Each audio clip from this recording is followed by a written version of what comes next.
thinking about yoga sequence for scoliosis? Then as yoga teachers or a patient, you need to know muscles such as latissimus dorsi, the quadratus lumborum, intercostal muscles, erector spinae, and multifidus, etc. Muscle imbalance must be specifically diagnosed. The most common sites to cause scoliosis are the hip flexors, hamstrings, tensor fasciae latae, iliotibial band, teres, and latissimus dorsi. If weak, the following muscles will contribute to scoliosis: oblique, abdominals, hip flexors, hip extensors, hip abductors, hip adductors, upper and lower abdominals, back extensors, and middle and lower trapezius. Friends, this video is the second part of scoliosis. So in case if we have missed the first part, I will recommend you to watch that first. In this video, we will be discussing about how yoga can help in scoliosis. But one thing should be very clear. A yoga sequence for scoliosis will depend upon person to person. So we cannot have a set standard pattern or a universal alignment method for everyone. But yes, going through this video, you will have a fair idea as to how you can sequence yoga for scoliosis after having a consultation with your students. Namaste friends.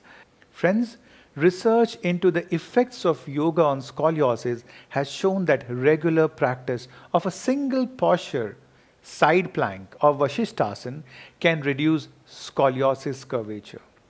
Yoga can help improve self-awareness and the strength and flexibility that make it possible to improve the alignment of the spine, which can in turn minimize pain and possibly respiratory issues.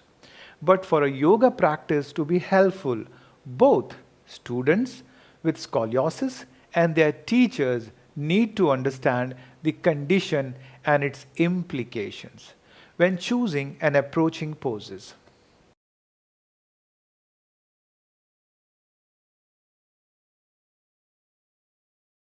If you or your student have scoliosis, it's important to check with a medical professional before starting on a yoga practice.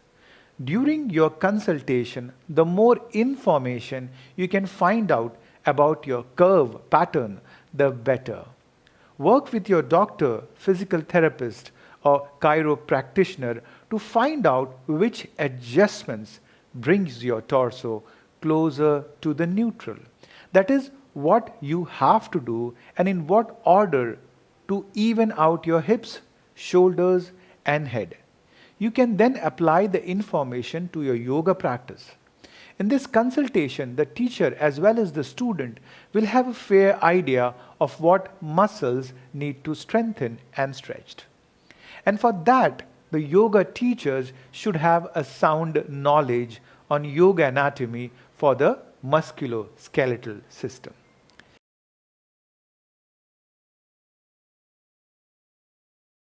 So the first thing you should know is asymmetrical poses. Do the asymmetrical poses a second time on the more challenging side, or stay on that side longer. You may notice that your abilities on each side differ. This difference comes from scoliosis curvature causing asymmetries into your torso muscles. Often the concave side is tighter and the convex side is longer and weaker.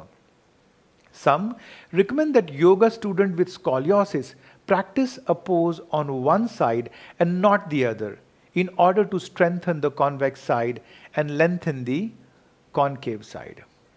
Practice asymmetrical poses on both sides and then repeating the poses again on the side where the stretch felt more intense or strengthening. Work felt more challenging. Through this method, any asymmetrical pose in which you notice a difference in how the pose looks or feels on different sides will be practiced a total of 3 times. The purpose of repeating poses like this is to establish which side of your body is not as mobile or strong in a particular pose. If you already know which side of a given pose is more challenging, feel free to simply spend more time on that side that you do on the more mobile or stronger side. Perhaps another 5 breaths or so.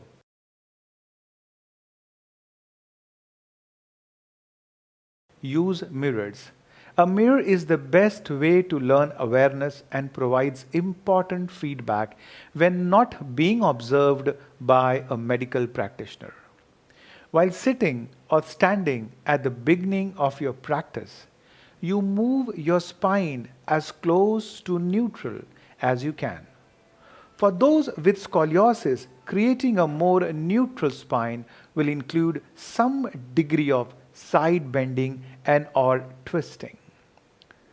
Always lengthen from the crown of your head as if a single string is pulling you up. Once you have created that length, look in the mirror. Side bend and rotate your spine as needed in order to make the spine more neutral and to level out your hips and shoulders.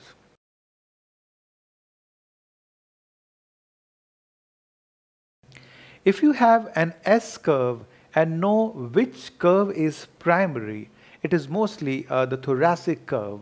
Make adjustment there first and then adjust the areas surrounding the secondary curve, often the lumbar curve, so that you are not treating the compensatory effect rather than its root cause.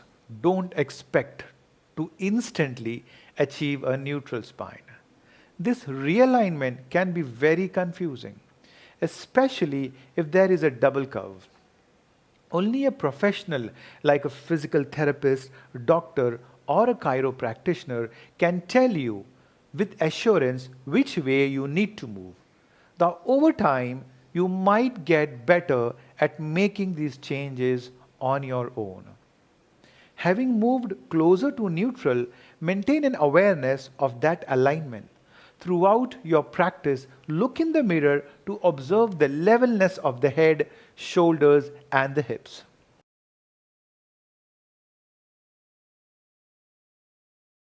Strengthen core and back stabilizing muscles. Strengthen core and back stabilizing muscle by holding neutral in increasingly challenging positions. For those with scoliosis, some sections of the multifidus and erector spinae, supporting muscles running along the spine, will need strengthening, particularly on the side that is convex. In order to hold this new, more neutral alignment, the best way to strengthen the muscle is that stabilize the spine, is simply to hold a neutral spine for a longer period and in more challenging positions. For example, once a student can create a neutral spine in mountain pose or while seated, then you can try them to hold that alignment when moving from sitting in a chair to standing, or when practicing poses like a chair that is Utkatasana, the bird dog, or the plank Dandasana, or a side plank that is Vashishtasana.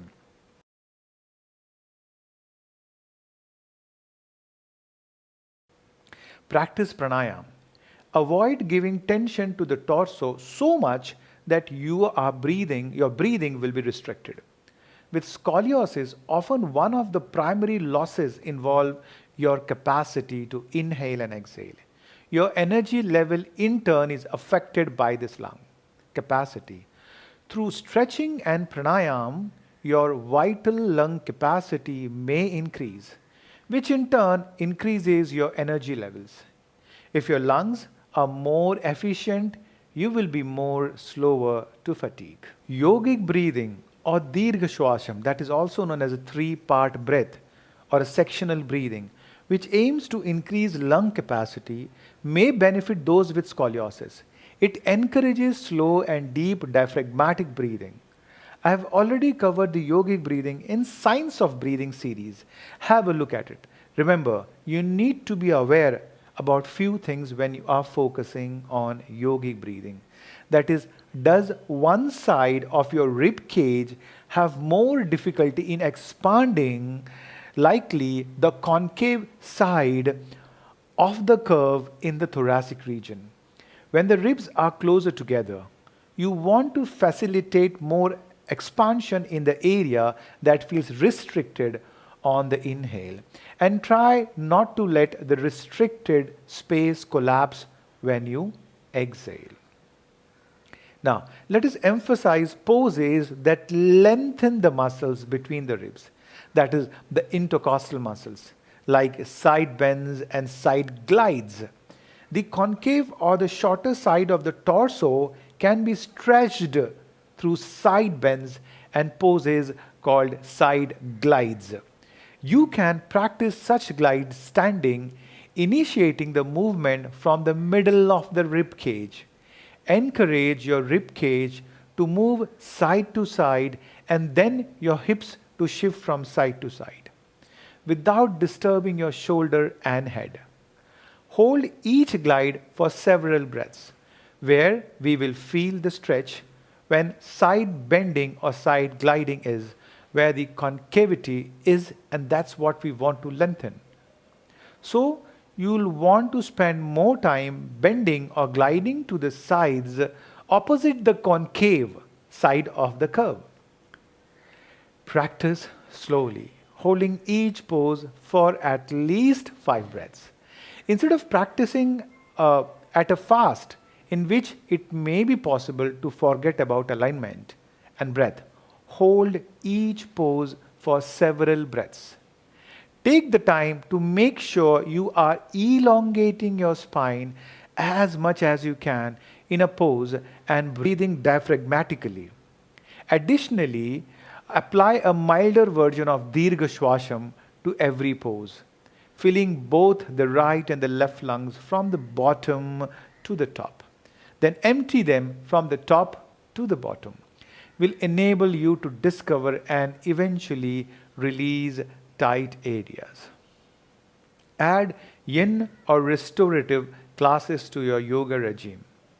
In these floor-based slow practices, the extra time spent in each asana and the support of the blocks, bolster, and the ground in gentle poses will allow gradual lengthening of shortened structures.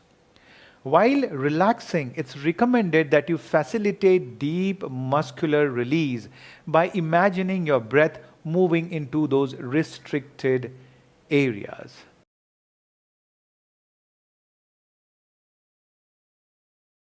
Now let us try to focus on the don'ts of scoliosis. So don't practice inversion without support.